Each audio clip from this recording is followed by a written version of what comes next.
Someone died of the plague yesterday in Arizona less than 24 hours after getting it. And the news asked them, should we be worried about this spreading?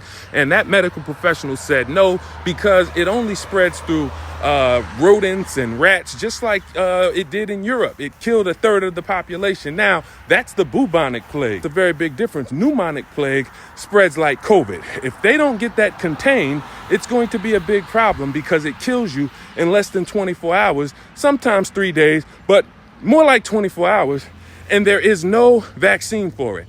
That medical professional said, oh, we have a vaccine for this. No, we have antibiotics for the bubonic plague.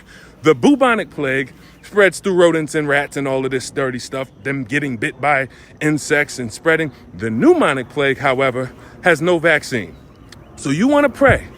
As much as I'm telling you the United States is under judgment for the transatlantic slave trade after 400 years, and if they don't send us out with our reparations, plagues will hit, I don't want to see this. This is it's not a happy message. It's not a message I even want to deliver. But God has told me, son, you have to say what I am doing so that those who know the scriptures or will turn to the prophetic scriptures will be able to find answers. And part of the answers is to leave America. Flee to the land of your fathers because America's under judgment. But you want to pray because the medical professionals don't know what's going on. That one didn't. He definitely didn't, because he said, no worries, we got this under control. If that spreads, you will see how wrong it was. And if God is sending that, then we're going to lose a lot of people very fast. So again, we stay before the throne. We ask God's judgment because we want to leave. Go sign a petition.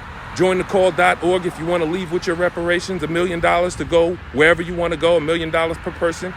Every descendant of the transatlantic slave trade, giving us land in a partnership with Liberia, $50 billion in subsidies so we can build up the infrastructure, $10 billion over 7 years for schools, and $7 billion with $1 billion a year for military aid so we can build a very strong military. But we're not staying there. We're going to go there temporarily, and then we're going to go to Mount Zion. And we have to build a house of prayer for all nations because the king is about to return. So we have work to do outside of America. We have to go and build the house of prayer. And we're telling President Trump, let us go with our reparations so that we can go save, so that we can be part of saving the world by preparing for the coming of Christ. But if he does not let us go with our reparations, and until he lets us go with our reparations, he's going to see plagues on his nation like he has never seen. Death, violence, famine at the door, at hand, right now, in the name of Jesus.